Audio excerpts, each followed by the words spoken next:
I'm joined here in the interview area by Fabiano Caruana. Fabiano, you were playing the second semi-final. Magnus has just gone through to the final, and your matches ended in two, at least from my opinion, more or less solid draws. But tell us your own opinion about the games and what do you expect for tomorrow for the tiebreak. Yeah, I think in both games I was pressing.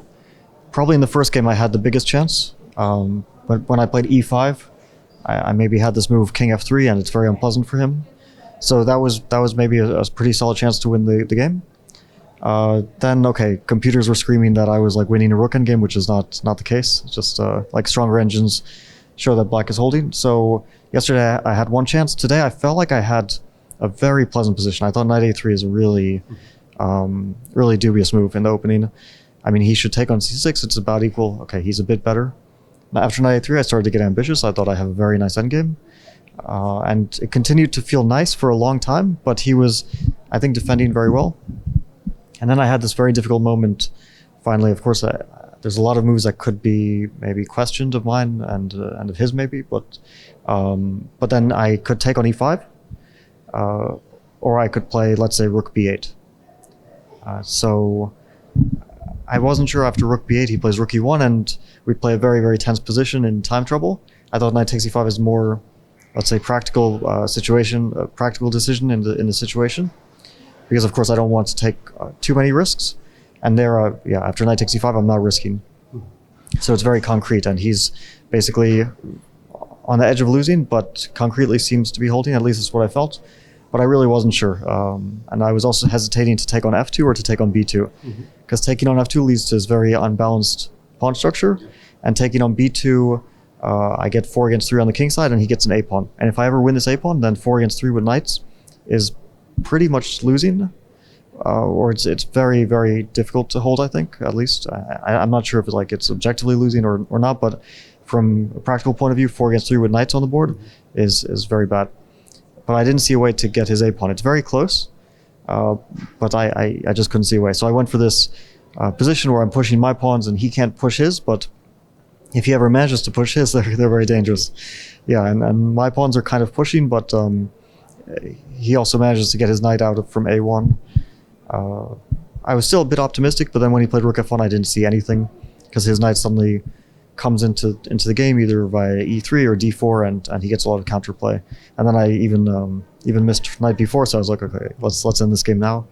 But yeah, I guess I didn't have huge chances today, but it did feel very, very much on the edge of being like that I might be playing for a win. Before we talk about tomorrow, the tiebreaks, two questions, well, more than a question, a comment. It's very refreshing to hear all this analysis, because now the fans can go over the game again with your views, and that helps them a lot to understand what you really think about it. So there was one moment in the opening, you took about 20 minutes to play g5, and I suppose that it was because you were considering the move knight takes d4. Tell me your analysis on that knight takes d4, because I was checking with the computer and it seemed interesting. Yeah, I thought, well, yeah, it was two moves I considered, either g5 or knight d4. I mean, queen d4 doesn't make sense before g5, so knight d4, bishop takes b7. And again, I have a choice. I can also always throw in g5, but okay, it doesn't make sense to do it here. So I play like rook b8, bishop takes a6, and now I can take on b2, I can play rook b4. The computer was suggesting e5 there. Just at the moment. e5 I didn't. After queen takes e5, you play rook e8, and he doesn't have a good square for the queen. If it goes to a5, knight b3. Yeah, but if it goes to f4, then g5. And the queen ends up on c1, and there's some doubles. Nice. Okay.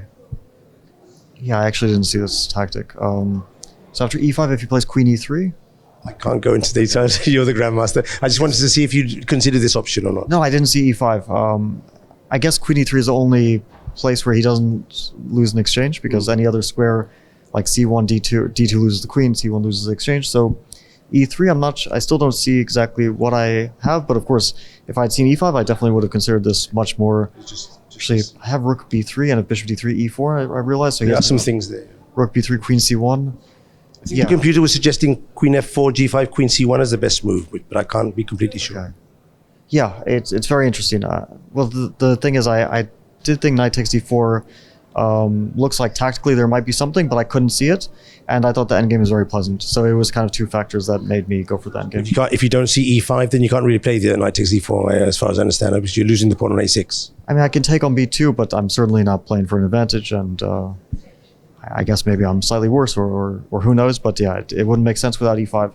So yeah, could have been an interesting option. So let's talk about tomorrow. You have the tiebreaks with Prag, and he's also already demonstrated that he's quite a good tiebreak player. At least here, I think he defeated Hikaru and also Arjun in the quarterfinals. So, how do you assess this matchup, and what are you going to try to do better than your other colleagues to try and go through to the final? Well, yeah, of course. Pragnananda is an excellent rapid player. I mean, it was known before this tournament. Of course, he just further consolidated that view. So I think against Hikaru, I mean, it was very smooth performance, but it was also very much because Hikaru lost in the opening with white pieces. So he blundered, he mixed up his lines, and he got a losing position in the first game. I mean, this tiebreak against Arjun was of course brilliant from both of them. They were both coming back. Each one winning alternating wins with black pieces. It was very impressive. I don't know what will happen tomorrow. I have to say it's going to be close. I'm sure, and I can't tell you that any particular thing will happen, because I think it will be rather unpredictable. So anything could happen. I see you're still going to the gym. Your energy level is still okay? My energy is okay. Of course, I am rather tired. I mean, I think everyone is probably tired at this point. We've played already 12 classical games and a number of tiebreak games, depending on, well, okay, Prague has played much more tiebreak games than I have. So yeah, it's definitely tiredness plays a part. I didn't consider it a bad thing that we would be going to tiebreak, let's say before the match started, because I thought, okay, let's say in classical, you don't want to have an accident, right? It feels like the weight of each decision is very heavy. And in rapid, there's a little bit less pressure, because it feels like if you lose, maybe there's more chances to come back. At least that's the feeling. Of course, sometimes you just don't come back. Your opponent puts you away. But I hope that I'll be informed tomorrow. It very much will come down to the form of both of us. Good luck, and see you tomorrow. Thank you.